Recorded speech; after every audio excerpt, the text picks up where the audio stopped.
you're so awkward that everyone feels uncomfortable. Don't come." My mother's words echoed in my head as I sat cross-legged on my living room floor in Portland, Oregon, surrounded by travel brochures.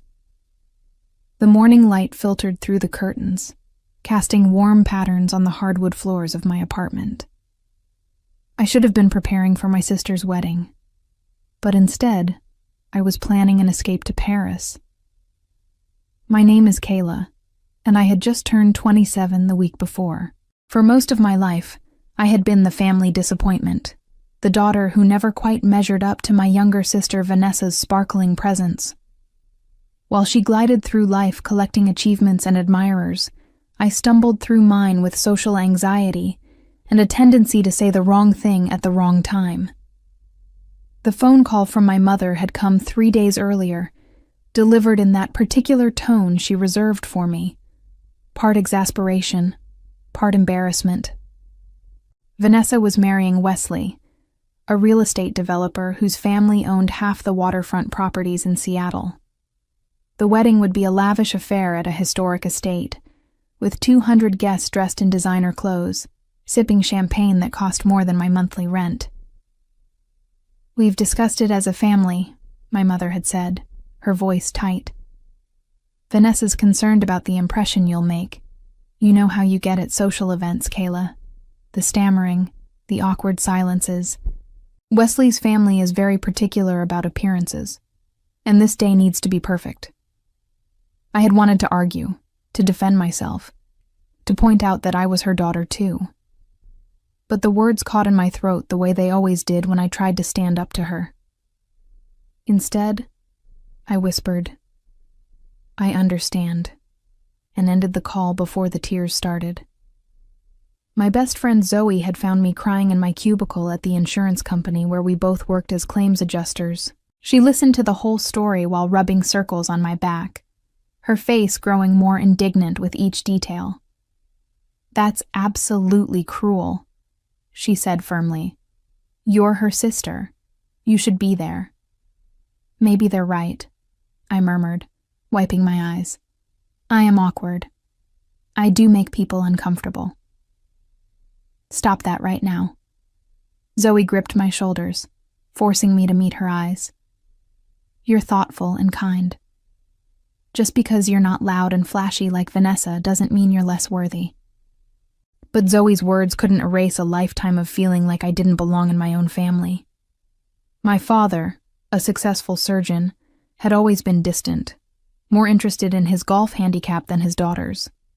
My mother, obsessed with status and appearances, had poured all her attention into Vanessa, the daughter who reflected well on her. And Vanessa herself had learned early that pushing me aside earned her more spotlight. So instead of fighting for my place at a wedding where I wasn't wanted, I had made a different choice. I booked a flight to Paris, departing the morning of Vanessa's wedding. I would spend the day wandering through the Louvre, eating croissants at sidewalk cafes, and pretending I was someone else, someone confident and free. My phone buzzed with a text from my mother. "Vanessa wants to make sure you're not planning to show up uninvited. Please confirm." I typed back, "I'll be out of the country. Have a beautiful day." There was no response. No attempt to convince me otherwise. No last-minute change of heart. Just silence, which told me everything I needed to know. I purchased my plane ticket that evening, watching my savings account dwindle as I clicked the confirmation button. It was impulsive and expensive, but the idea of being an ocean away when my sister married into wealth and status felt necessary for my survival. I couldn't watch from the sidelines as my family celebrated without me, as they smiled for photos that would exclude me from their history. Zoe helped me plan the trip, her enthusiasm gradually lifting my spirits. We mapped out museums, restaurants, and parks. She insisted I buy a new dress, something beautiful that would make me feel special, even if I was alone. "You deserve to have your own celebration," she said as we shopped. "Who cares about some stuffy wedding? You'll be in Paris." The night before my flight, I packed carefully, folding the navy blue dress Zoe had helped me choose, adding the worn paperback of a novel I had been meaning to read. I included a small journal, thinking maybe I would document this trip, this act of choosing myself for once. As I zipped my suitcase closed, my phone lit up with a notification. It was an Instagram post from Vanessa, a photo of her and Wesley looking radiant, with a caption about their upcoming wedding and eternal love. The comments were flooded with heart emojis and congratulations. I scrolled through them, recognizing names of cousins, family friends, and distant relatives who would all be there to witness her perfect day. I closed the app quickly, my chest tight with an emotion I couldn't quite name. It wasn't jealousy exactly, though there was a trace of that. It was more like grief for the relationship we had never had, for the family that had never quite felt like mine. The morning of my departure arrived with clear skies and unseasonably warm weather. I caught an early train to the airport, my suitcase rolling beside me, my heart lighter than it had been in weeks. I was doing something for myself, something bold. But as I settled into my seat on the plane, watching Portland disappear below me, I couldn't shake a strange feeling of foreboding, as if I were missing something important that I couldn't yet see. The flight to Paris was long, but peaceful. I watched 3 movies I had been meaning to see, dozed fitfully against the window, and tried not to check the time constantly. Somewhere over the Atlantic Ocean, Vanessa would be walking down the aisle in a dress that probably cost more than my car. My mother would be crying tears of joy. My father would be standing proud, his successful daughter marrying into exactly the kind of family he approved of. And I was 30,000 feet in the air, running away. I arrived in Paris as the sun was rising, painting the city in shades of pink and gold. The taxi driver who brought me to my small hotel near the Latin Quarter spoke broken English and pointed out landmarks as we drove. The city was more beautiful than I had imagined, all elegant architecture and tree-lined boulevards. After checking in and taking a quick shower to wash away the travel fatigue, I changed into comfortable clothes and headed out. The wedding would be happening in about 6 hours, mid-afternoon Seattle time, early evening in Paris. I planned to be deep in the Louvre by then, surrounded by art and tourists, too distracted to imagine what I was missing. The morning passed in a pleasant blur. I wandered through the Jardin du Luxembourg, watching children sail toy boats in the fountain. I stopped at a bakery where the woman behind the counter smiled warmly at my terrible French and gave me an extra macaron with my coffee. I walked along the Seine, taking photos of Notre Dame and the bridges, collecting moments to prove I was having a wonderful time. But underneath the surface pleasure, there was a hollow ache. I kept thinking about Vanessa, wondering if she had noticed my absence, if anyone had asked where I was. Probably not. My mother had likely told everyone I was sick or busy with work. It would be easier than admitting they had uninvited me. Growing up, Vanessa and I had been different from the start. She was born beautiful, with our mother's delicate features and thick, shiny hair. She was naturally charismatic, able to charm adults and make friends effortlessly. I, on the other hand, had inherited my father's height and plain features. I was clumsy at social gatherings, more comfortable with books than people. Our mother had made no secret of her favoritism. Vanessa got the best clothes, the bigger bedroom, the first choice of everything. When I tried to object, my mother would sigh and say, "Don't be difficult, Kayla. You know Vanessa has more opportunities. We're just being practical." The opportunities she referenced were modeling auditions, beauty pageants, and social events where Vanessa's looks could be displayed. I was expected to fade into the background, to be grateful for hand-me-downs and whatever attention was left over. My father, busy with his surgical practice, barely noticed the inequality. When I tried to talk to him about it once, he patted my head absently and said, You're both my daughters. Now let me read my journal in peace." The only person who had ever made me feel valued was my grandmother on my father's side. She had lived with us during my childhood, and she saw how the family dynamics hurt me. She would take me on special outings, just the two of us, and tell me I was smart and interesting. "Don't let them make you small," she whispered to me once. "You have your own light, Kayla. Don't let anyone dim it." She died when I was 15, and I felt like I lost my only ally. After that, I retreated further into myself, counting down the days until I could leave home for college. When I finally did, moving into a dorm 3 hours away, I felt like I could breathe for the first time. But even distance didn't erase the patterns. Vanessa still got the praise, the attention, the love. I got obligation and disappointment. Family dinners became exercises in feeling invisible, as everyone celebrated Vanessa's latest accomplishment. When I graduated college with honors, my mother spent the dinner talking about Vanessa's new boyfriend. When I got my job at the insurance company, my father asked when I was planning to do something more impressive. Wesley had entered Vanessa's life 8 months ago. They met at a charity event, of course, where she was volunteering to look good, and he was networking. My mother had been thrilled. A wealthy man from a prominent family, exactly what she had been grooming Vanessa for. I had met Wesley only once, at a family dinner my mother insisted I attend. He was handsome in a generic way, with practiced charm and a firm handshake. He barely acknowledged me, focusing all his attention on Vanessa and my parents. At one point, I tried to join the conversation, and he looked at me with confusion, as if he had forgotten I existed. Vanessa had glowed beside him, soaking up the admiration. When I left early, claiming a headache, no one tried to stop me. The engagement had happened quickly, followed by wedding planning that consumed my mother entirely.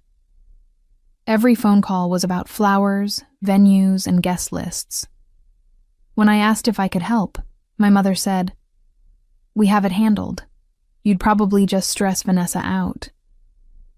And now here I was, in Paris, because even my presence at the wedding was considered a liability. By early afternoon Paris time, I made my way to the Louvre. The museum was crowded with tourists, all of us shuffling through the grand halls, craning our necks to see the famous paintings. I stood in front of the Mona Lisa, surrounded by dozens of other people taking selfies, and felt overwhelmingly alone. I pulled out my phone, intending to distract myself with something mindless. That's when I opened Instagram, curious despite myself about what I was missing. And that's when my entire world shifted. The first post I saw was from my cousin Jennifer, posted 20 minutes earlier. It was a video, shaky and obviously filmed on a phone in a hurry. The caption read, "OMG, you guys won't believe what just happened at Vanessa's wedding." My stomach dropped as I clicked on it. The video showed the wedding reception, the elegant ballroom filled with round tables draped in ivory linens. Crystal chandeliers sparkled overhead, and I could see the elaborate floral centerpieces my mother had spent months selecting. In the foreground, I could hear the buzz of confused, excited voices. Then the camera focused on the center of the room, where my mother stood facing Wesley. Her face was red, and even through the small phone screen, I could see she was upset. Wesley's face was contorted with anger, his posture aggressive. Vanessa stood to the side, her white dress brilliant against the chaos, her hands covering her mouth in horror. I turned up the volume, pressing the phone close to my ear to hear over the museum noise around me. "You think you can dictate to me?" Wesley's voice was sharp, cutting. "You're nobody. Your entire family is nobody. How dare you speak to me that way?" My mother shot back, her voice shrill. "After everything we've done to welcome you into this family. Welcome me? Wesley laughed, harsh and mocking. You've been kissing up to me since day one because you know Vanessa's lucky I even looked at her. She's pretty. I'll give her that, but that's all she's got. And you, parading around here like you're somebody important because you managed to marry a doctor and raise a daughter who can smile on command. The crowd in the video had gone silent, all eyes on the confrontation. I could see guests pulling out their phones, recording from multiple angles. My mother's face had gone pale. You need to apologize right now. This is my daughter's wedding day. Your daughter? Wesley stepped closer, his voice dripping with contempt. Your daughter is a shallow, spoiled brat who's been raised to think her looks are enough. Well, let me tell you something about your perfect family. Wesley, please. Vanessa's voice cut in, desperate and thin. Shut up, Vanessa, he snapped without looking at her. I'm done pretending. What happened next seemed to occur in slow motion. My mother reached out, perhaps to grab Wesley's arm, perhaps just to gesture. He jerked back, and I actually gasped in the middle of the Louvre, drawing stares from nearby tourists. He spat directly in her face. The sound of shock rippled through the wedding guests in the video. My mother stood frozen, spittle dripping down her cheek, her expression one of absolute disbelief. Vanessa let out a sound that was half scream, half sob. You're all pathetic, Wesley said, his voice clear in the stunned silence. And this wedding is over. He turned and strode out of the frame.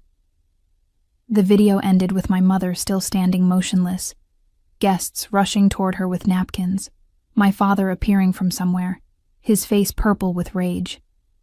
I stared at my phone screen, unable to process what I had just witnessed. My hands were shaking. People bumped into me as they moved past, but I barely noticed. I clicked on the comments, which had already multiplied. This is insane!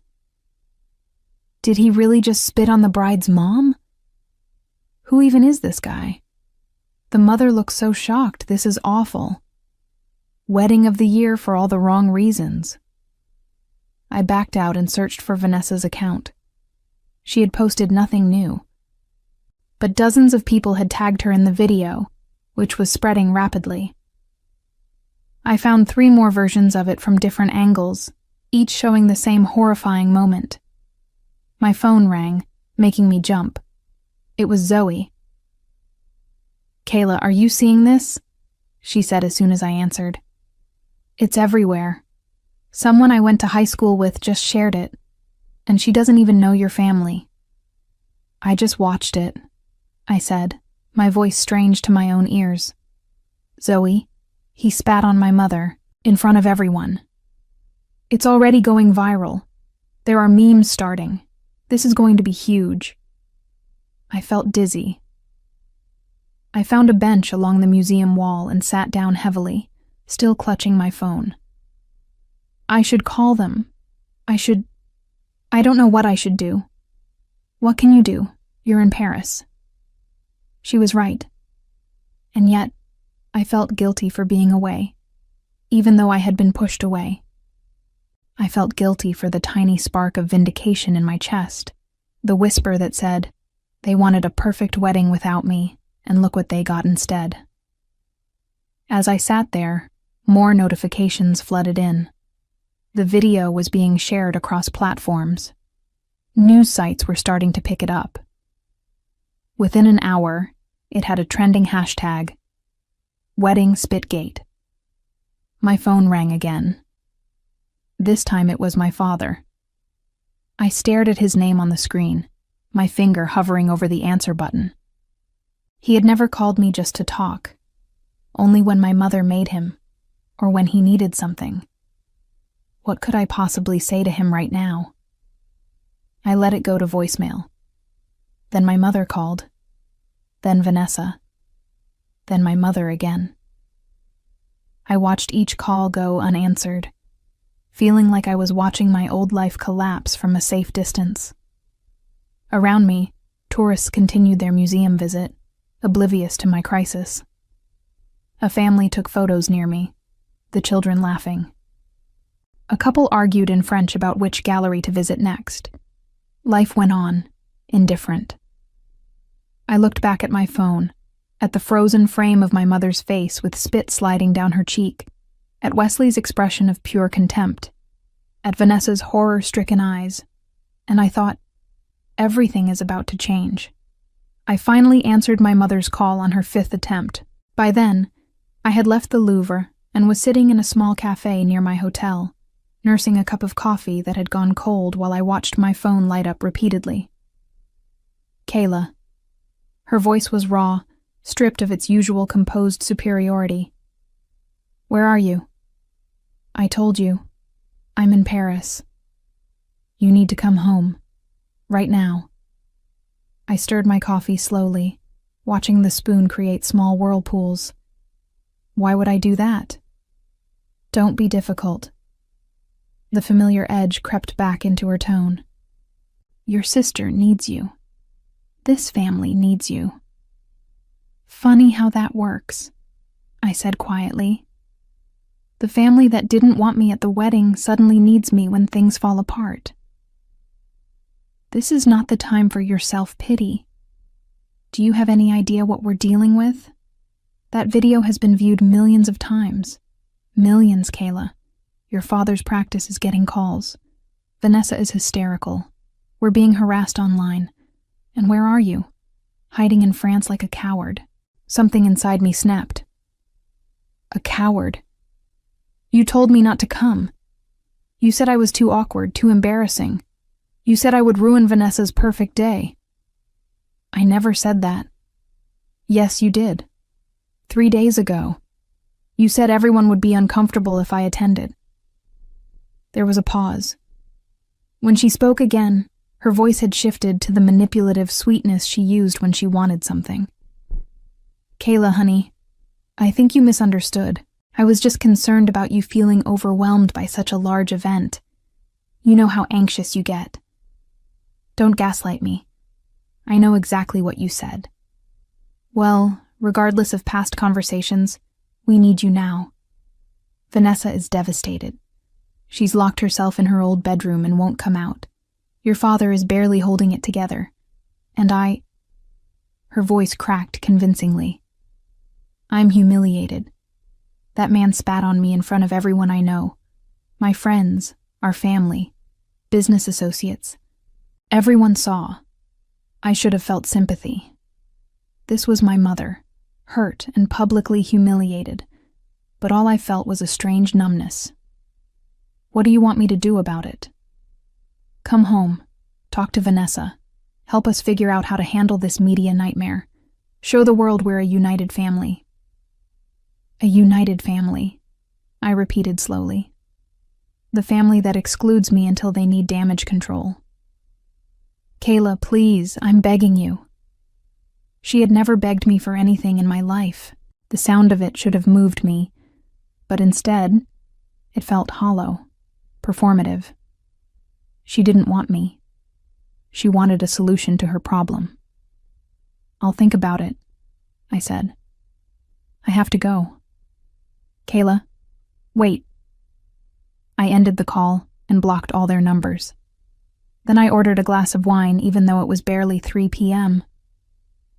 The waiter brought it with a sympathetic smile, as if he could sense my distress. For the next hour, I scrolled through the coverage of what was being called the wedding spit scandal. News outlets had picked it up. Entertainment websites were dissecting every moment. People were analyzing Wesley's words, my mother's reaction, Vanessa's horror. Some comments were sympathetic to my family. Others were brutal. The mother looked so arrogant, probably deserved it. Rich people problems lol. That poor bride, though, imagine your wedding becoming a meme. The groom is clearly unstable, but that family seems toxic too. Then I found something that made my blood run cold. A gossip website had done some digging into Wesley's background. According to their investigation, he had a history of volatile behavior. A previous girlfriend had filed a restraining order against him 2 years ago, claiming he had threatened her. He had been fired from his previous real estate firm for aggressive behavior toward colleagues. His family's wealth had apparently helped bury these incidents. My mother had been so dazzled by his money and status that she had never bothered to check who Vanessa was actually marrying. Or maybe she had known and didn't care, as long as Vanessa married rich. I took a screenshot of the article and stared at it. This information changed things. My sister, for all her shallow priorities and complicity in my exclusion, was tied to a man who might be dangerous. My phone buzzed with a call from an unknown number. Against my better judgment, I answered. "Kayla?" It was Vanessa, her voice thick with crying. She must have borrowed someone's phone. "Please don't hang up." I didn't say anything. "I know you hate me," she continued, words tumbling out in a rush. "I know we treated you terribly. I know I should have stood up for you about the wedding. But please, please come home. I don't know what to do. Wesley texted me that he's coming back tonight and we need to talk, and I'm scared, Kayla. I'm really scared." "Then don't see him. Stay at Mom and Dad's." "You don't understand. He has a key to my apartment. He knows where everything is. He's been calling and texting non-stop, and the things he's saying..." Her voice broke. I thought I knew him. He was always so charming, so perfect. But the things he said at the wedding, the way he looked at all of us like we were nothing. Did you know about his past? The restraining order? The job he lost? Silence. Then, "What are you talking about?" I sent her the article. I heard her sharp intake of breath as she read it. "Oh my God," she whispered. "Oh my God, Kayla, I had no idea. Mom and Dad did all the background stuff. They said he was perfect. They said his family was... They saw money and status and stopped looking."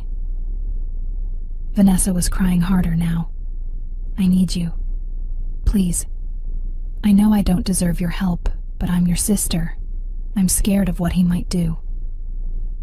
I closed my eyes, wrestling with competing emotions.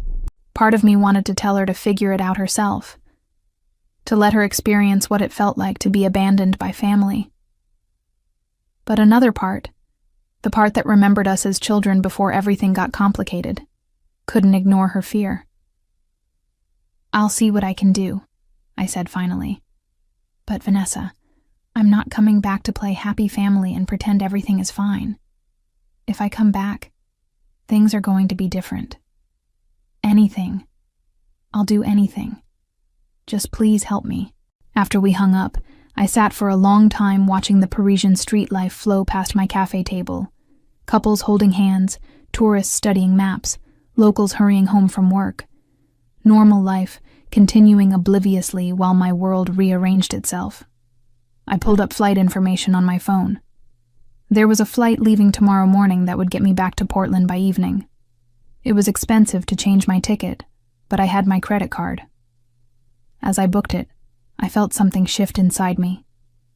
I was going back, but not as the embarrassed daughter trying to make herself smaller. I was going back with information, with leverage, with a clearer view of exactly who my family was. And maybe, just maybe, I was going back to finally stand up for myself.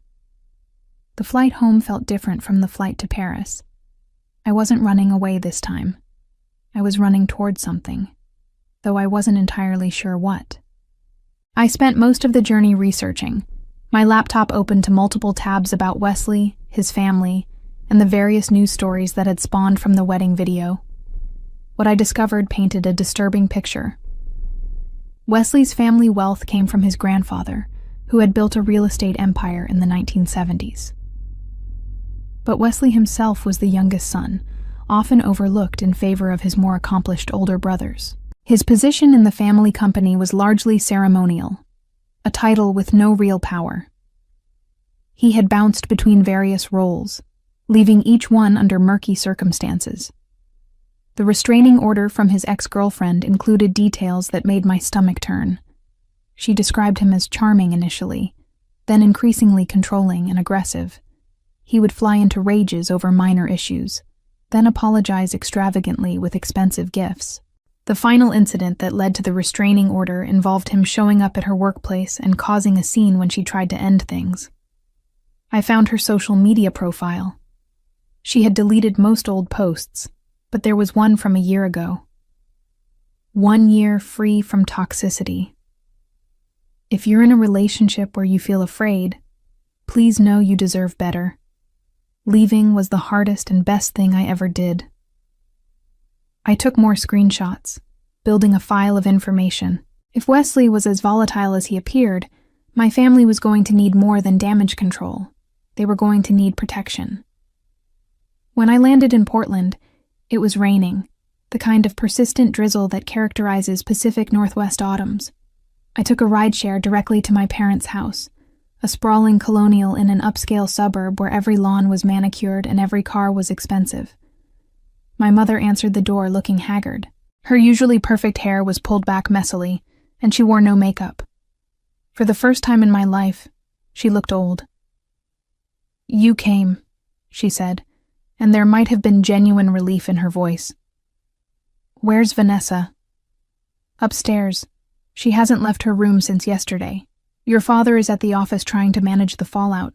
His practice has been flooded with calls from reporters." I walked past her without waiting for an invitation. The house looked the same as always.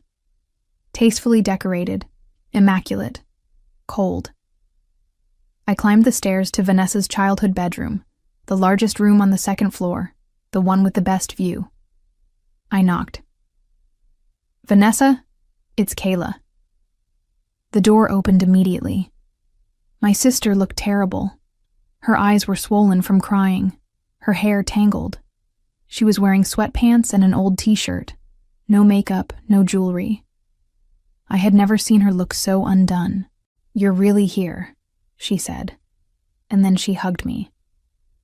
I stood stiffly, not returning the embrace at first, but her shoulders were shaking, and she was sobbing into my shoulder, and despite everything, she was still my sister.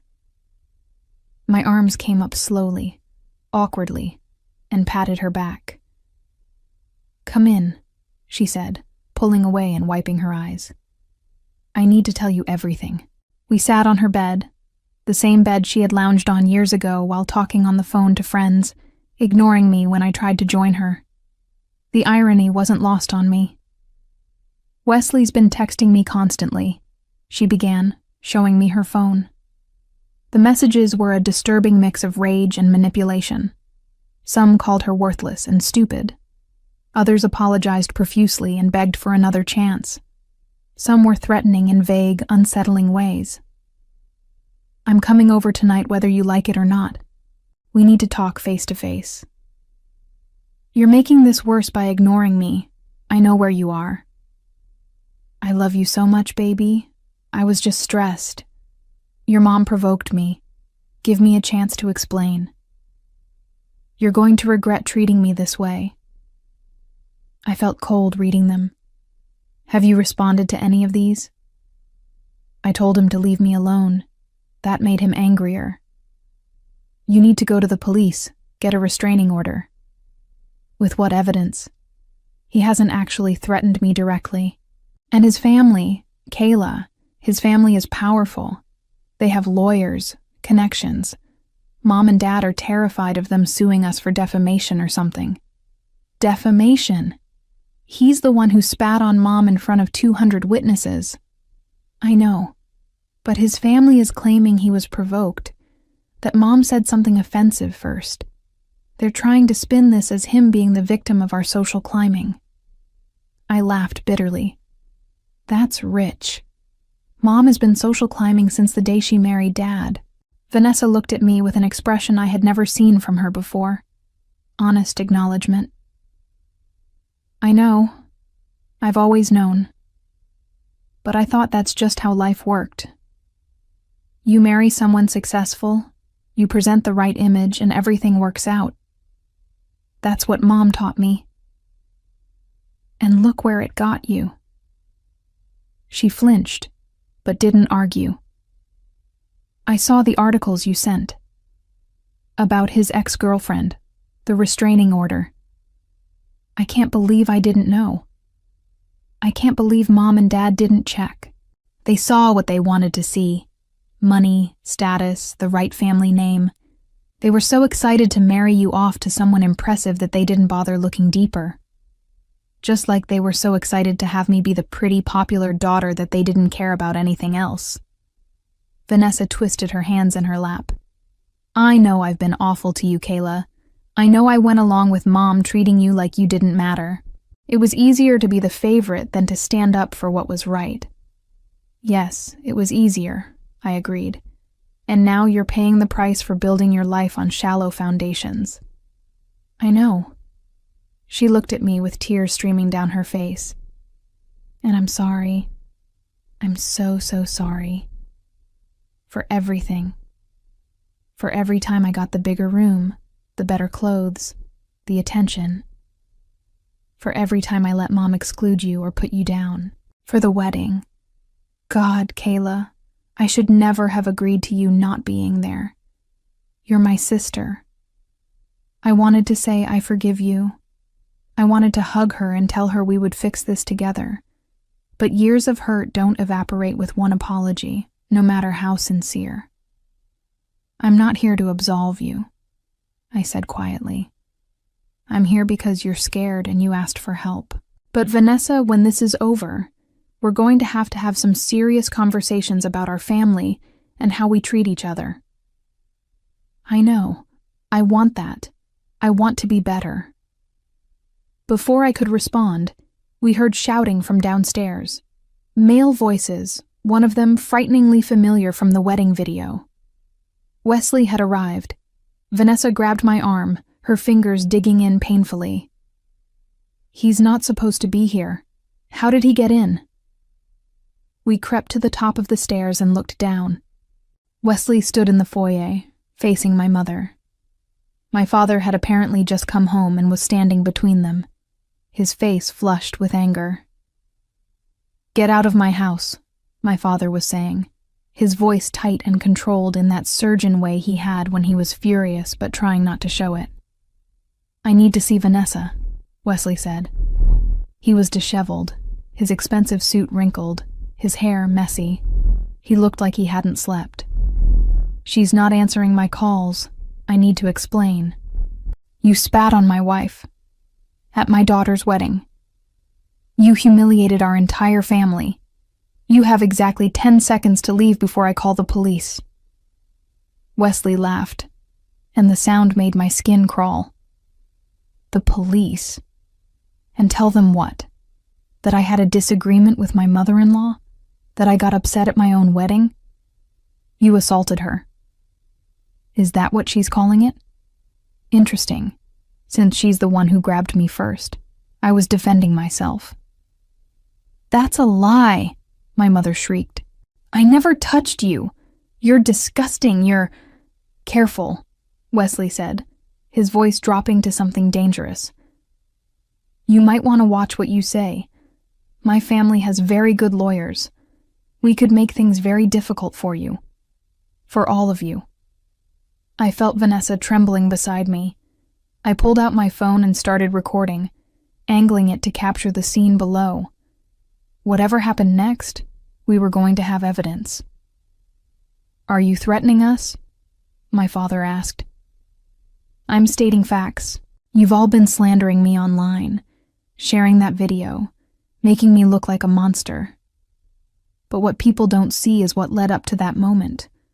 What your wife said about my family. How she insulted my mother.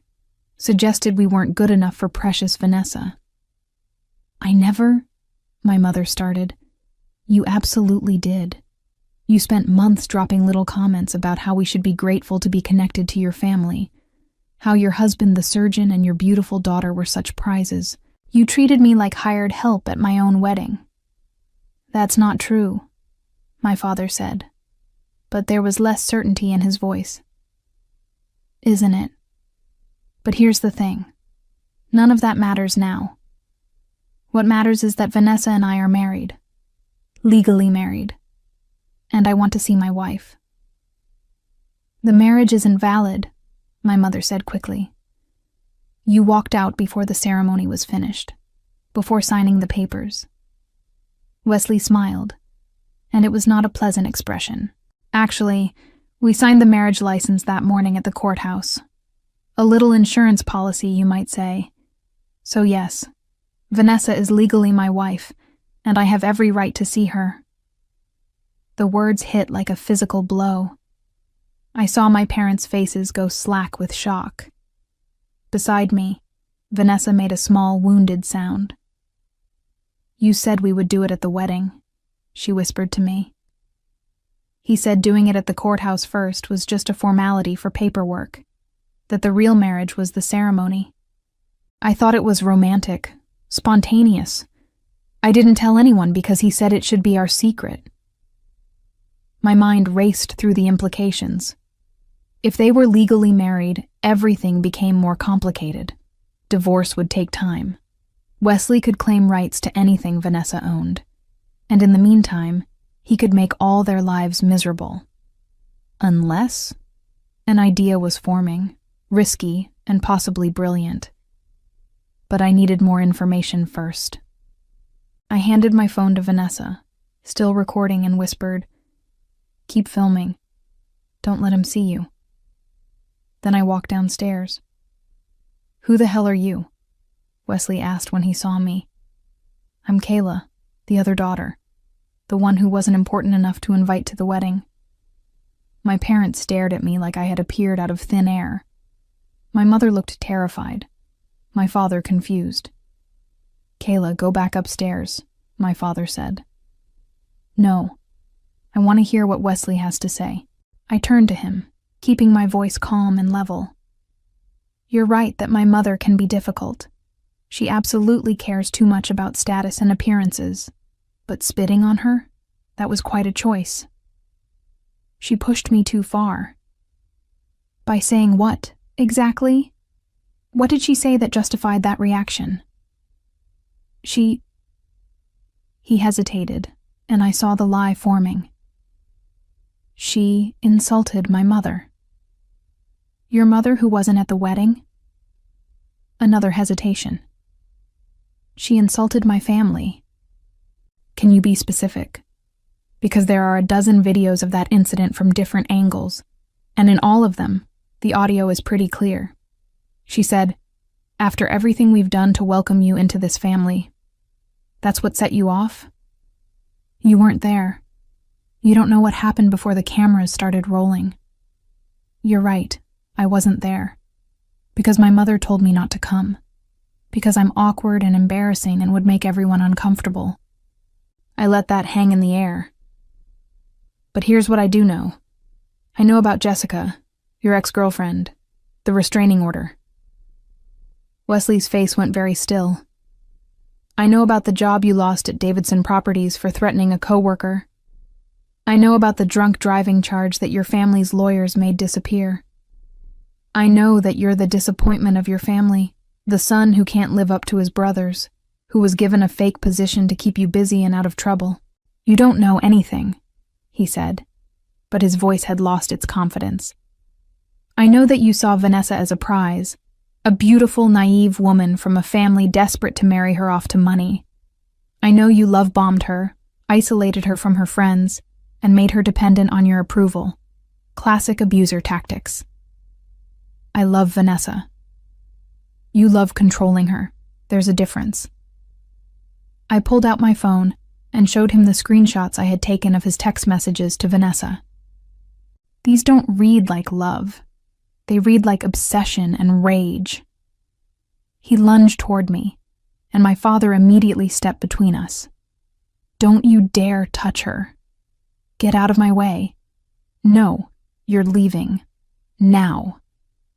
Wesley looked around at all of us, his face twisted with fury and something else. Panic. He was losing control of the situation, and he knew it. "Vanessa!" he shouted toward the stairs. "Vanessa, get down here. We're leaving." "She's not going anywhere with you," I said calmly. In fact, she's filing for an annulment based on fraud. You lied about your background. You manipulated her into a courthouse marriage without proper disclosure. Any judge will grant it. You can't do this.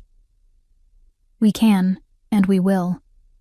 And if you come near her again, if you text her, call her, or show up anywhere she might be, we'll file for a restraining order.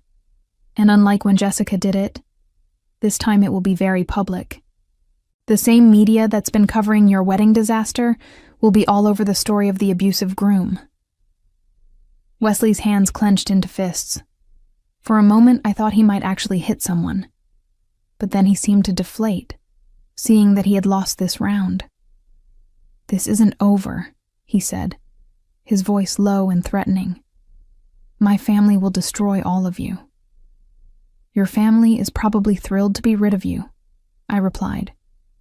Now leave before I call the police myself. He stormed out, slamming the door so hard the windows rattled.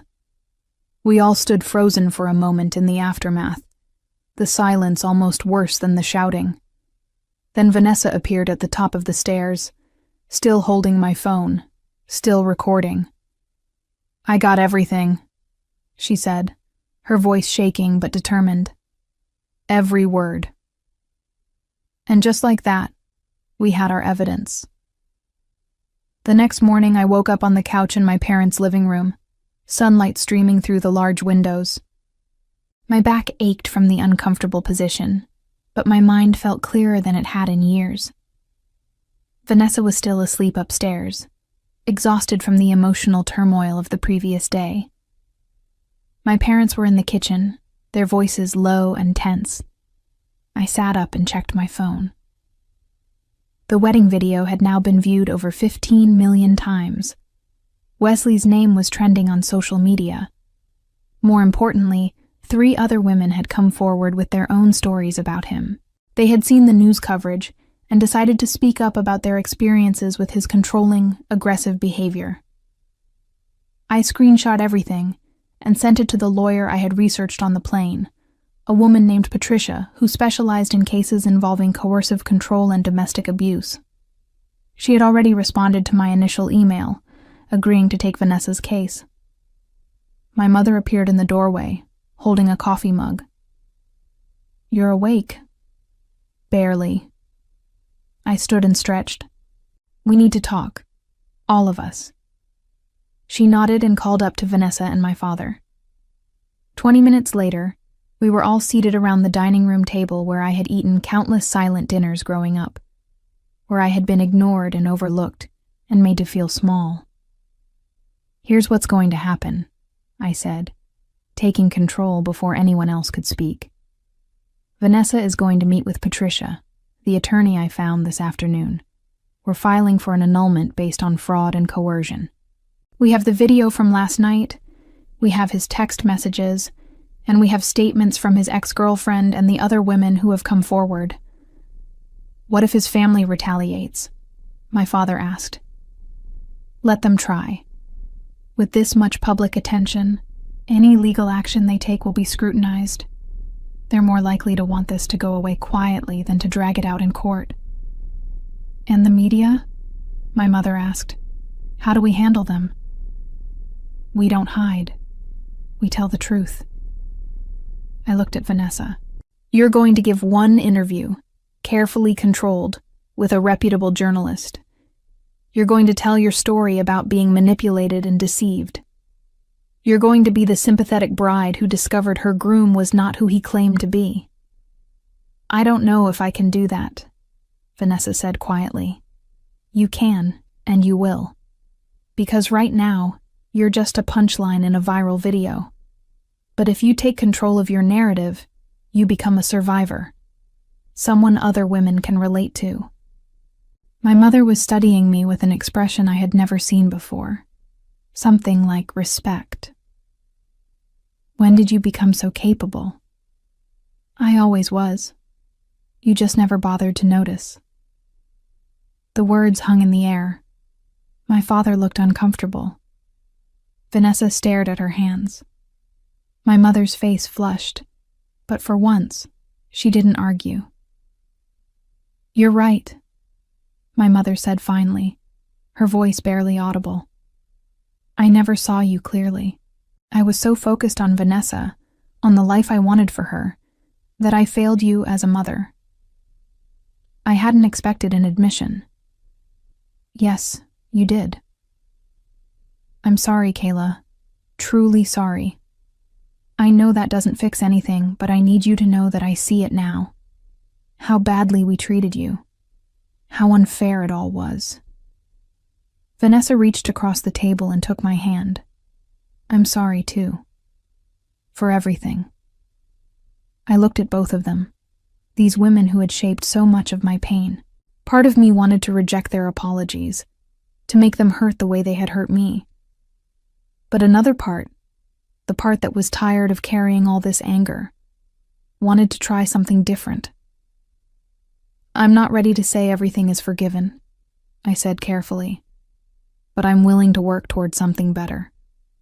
If you're actually willing to change." "We are," Vanessa said. "I promise we are." My father cleared his throat. "Kayla, I owe you an apology as well. I was absent when you needed a father. I let your mother dictate how our family operated, and I didn't protect you from her favoritism. That was wrong. Yes, it was." I met his eyes. "But like I told them, I'm willing to try if you're willing to be different." He nodded, looking older and more uncertain than I had ever seen him. "Good. Then let's get to work." I pulled out my laptop. "I've been up since 5 a.m. making a plan. Patricia can see Vanessa at 2 p.m. today. I've also reached out to Lauren, a journalist I trust who works for a major news outlet. She's interested in an exclusive interview with Vanessa, but we need to move fast before someone else gets the story." "How do you know all these people?" my mother asked. "I've been building my own life while you weren't paying attention. I have connections, skills, and capabilities you never bothered to ask about." Over the next several hours, we executed the plan. Vanessa met with Patricia, who immediately filed the annulment paperwork and began gathering evidence. I coached Vanessa on what to say in the interview, helping her find her voice while keeping the message clear and sympathetic. That evening, Lauren arrived at the house with a small camera crew. She was professional and kind, putting Vanessa at ease immediately. The interview lasted an hour, with Vanessa speaking honestly about how Wesley had manipulated her, how the courthouse marriage had been presented as romantic spontaneity rather than the control tactic it actually was, and how she was grateful the truth had come out before it was too late. "I want other women to know that abuse doesn't always look like what you think it does," Vanessa said to the camera, tears streaming down her face. "Sometimes it's charming and looks like love. Sometimes it comes from wealthy, respectable families, and sometimes you don't see it until something breaks the illusion." When it was over, Lauren thanked us and promised the piece would air within 48 hours. "This is going to be powerful," she said. "You're very brave." After she left, Vanessa collapsed on the couch, emotionally drained. I sat beside her, and she leaned her head on my shoulder. "Thank you," she whispered, "for coming back. For helping me. I don't deserve it." "Maybe not," I agreed. "But I'm not doing this for you alone. I'm doing it because it's the right thing to do. And because maybe, just maybe, we can become the sisters we should have been all along."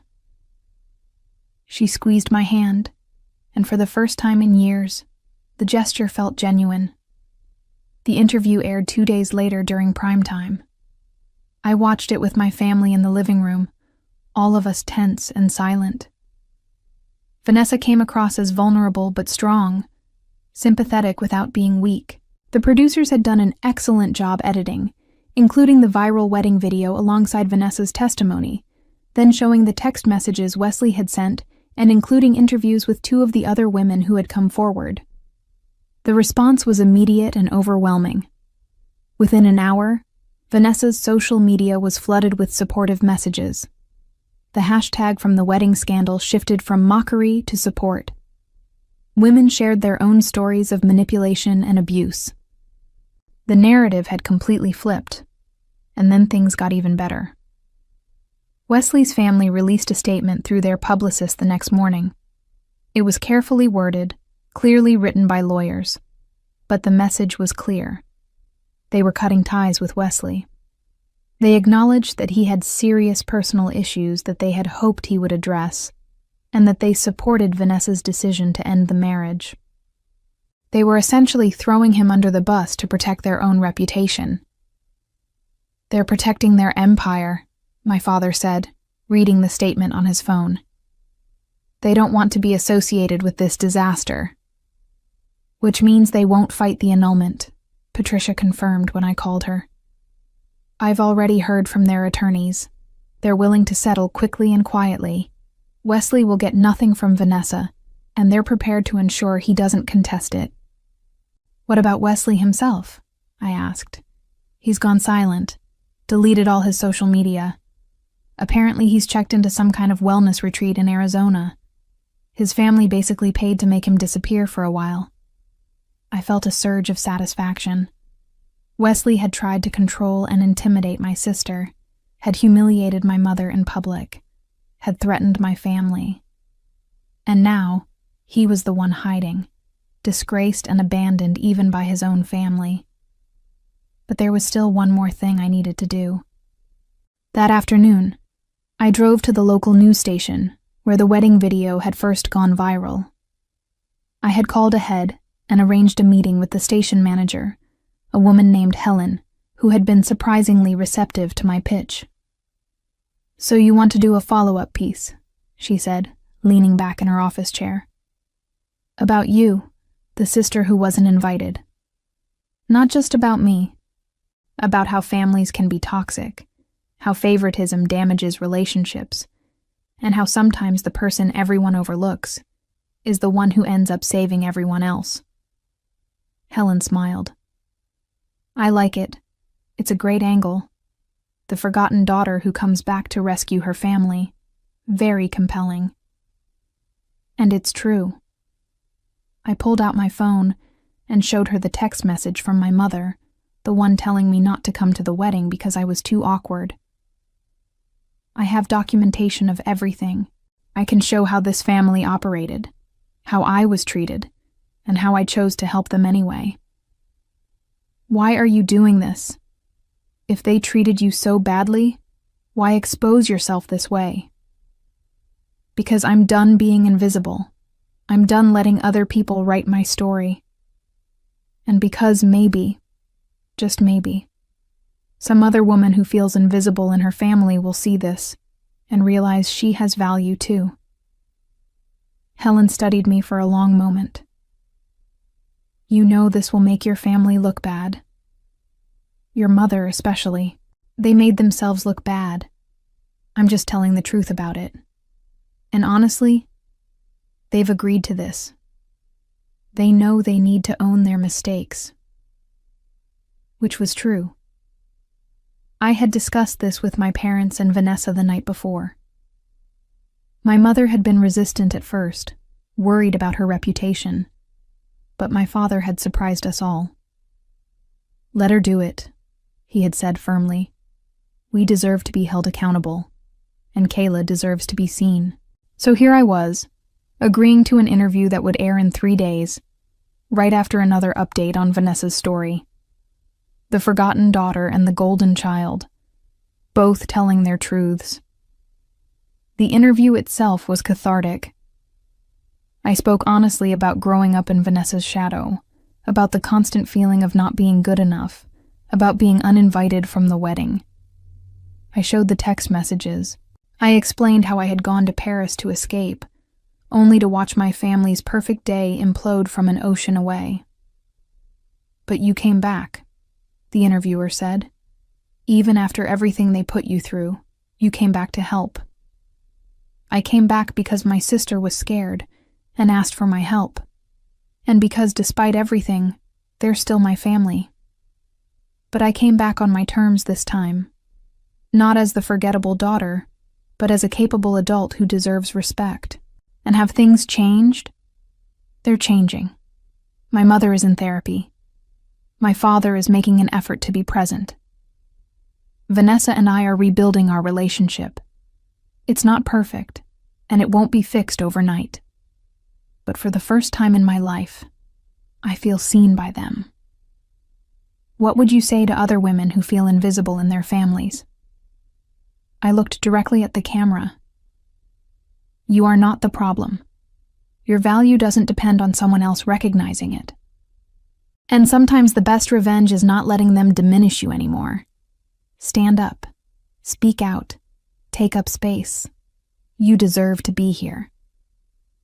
When the interview aired, my phone exploded with messages. Friends I hadn't spoken to in years reached out. Coworkers told me they had no idea what I'd been dealing with. Strangers sent me messages thanking me for my honesty. But the message that mattered most came from Zoe. I'm so proud of you. You're a warrior. I smiled and texted back. Just took me a while to realize it. That evening, my family gathered for dinner at a restaurant, our first public outing since the scandal. People recognized us, but instead of judgment, they offered support. Several women approached to thank Vanessa and me for speaking out. As we sat at our table, my mother raised her glass. To Kayla, she said, her voice thick with emotion, for saving us when we didn't deserve it. To Kayla, the others echoed. I raised my own glass, meeting each of their eyes.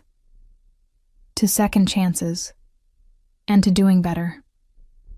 We clinked glasses, and for the first time in my memory, I felt like I actually belonged at this table. 3 months later, I stood in the doorway of a small conference room in downtown Portland, watching as a dozen women found their seats around the table. This was the third meeting of the support group I had started, a space for women dealing with family rejection, favoritism, and the unique pain of feeling invisible to the people who should love them most. Thank you all for coming, I said, taking my seat at the head of the table.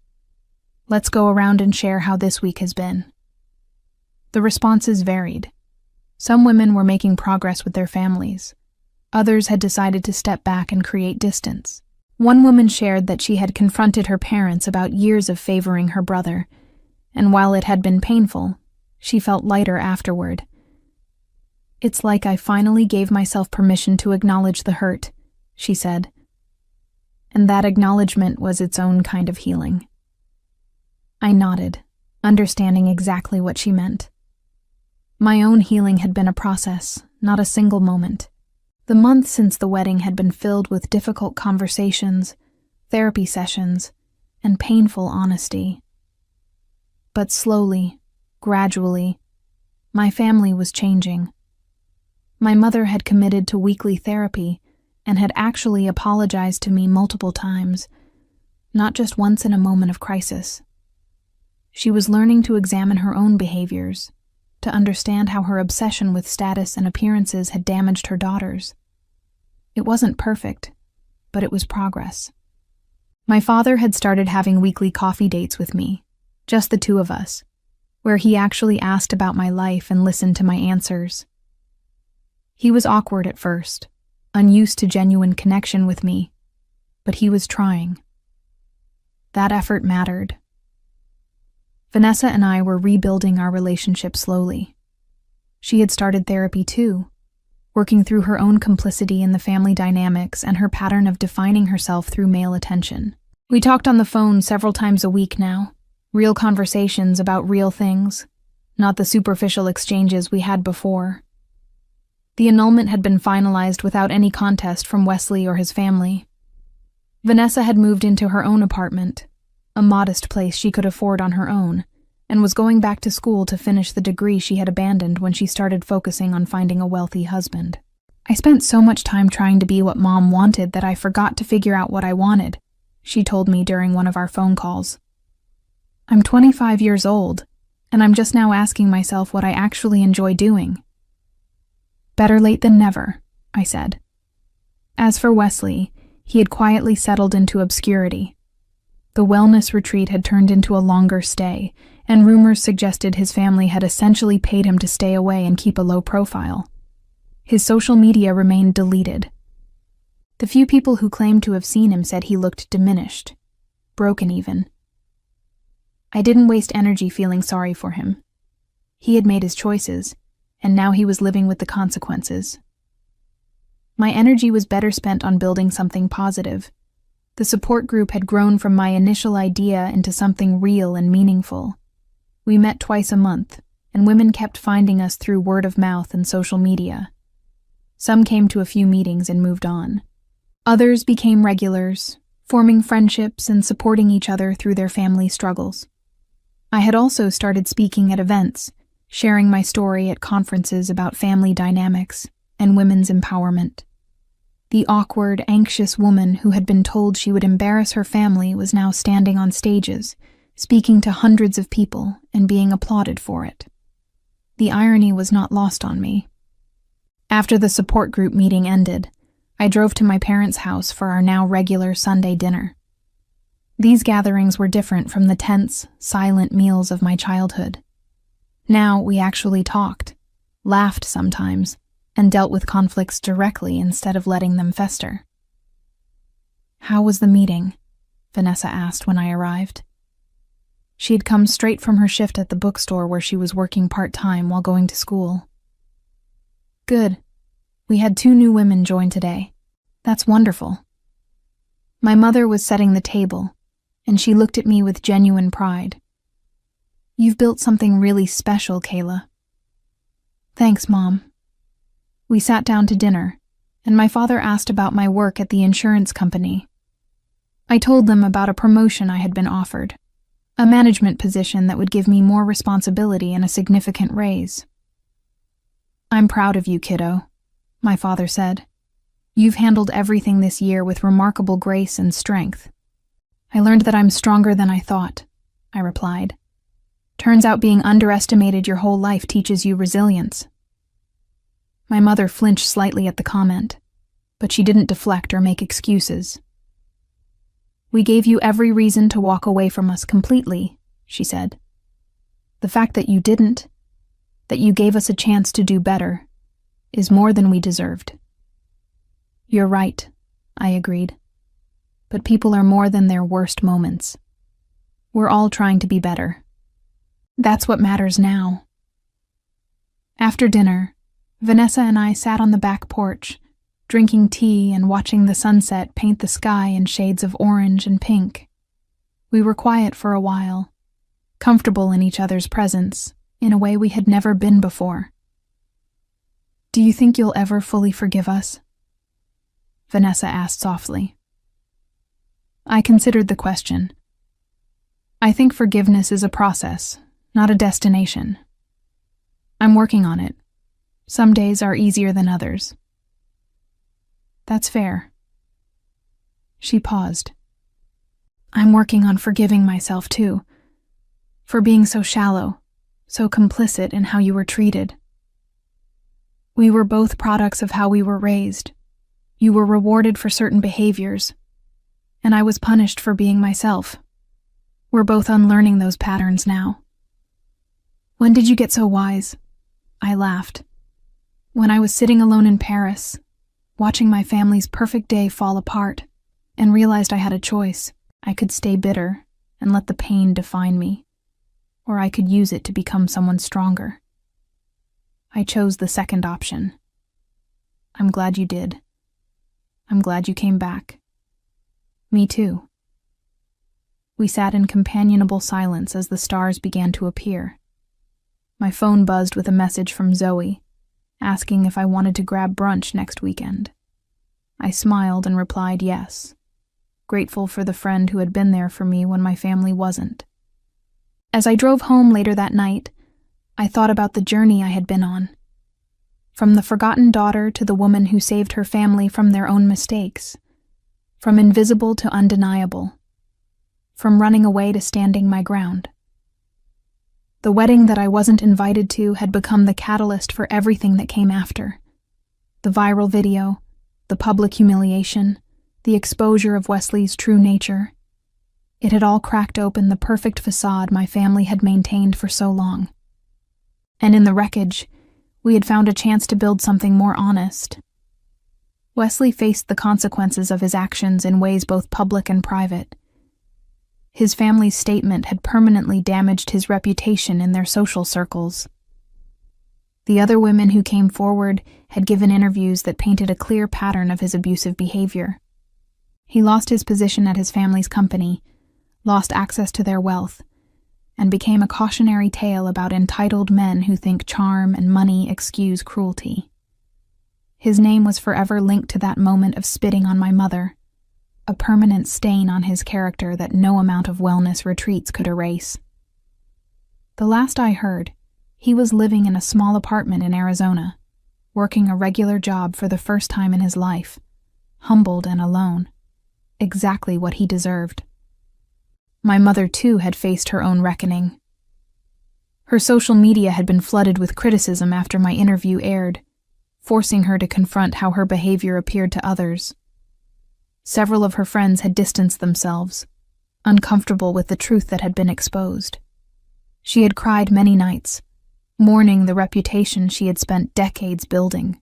But in losing that false image, she had gained something more valuable: real relationships with her daughters, built on honesty rather than pretense. She was still learning, still stumbling sometimes, but she was genuinely trying to be a better person and mother. As for me, I had learned that revenge doesn't have to be about destruction. Sometimes the best revenge is refusing to let someone's low opinion of you become your reality. Sometimes it's taking the pain they caused and transforming it into purpose. Sometimes it's standing up and saying, "I deserved better, and I'm going to demand it from now on." I had spent 27 years trying to make myself smaller to fit into my family's narrative. Now I was done shrinking. I was done apologizing for taking up space. I was done being the forgettable daughter. I was Kayla, and I was finally fully visible. And that was the sweetest victory of all.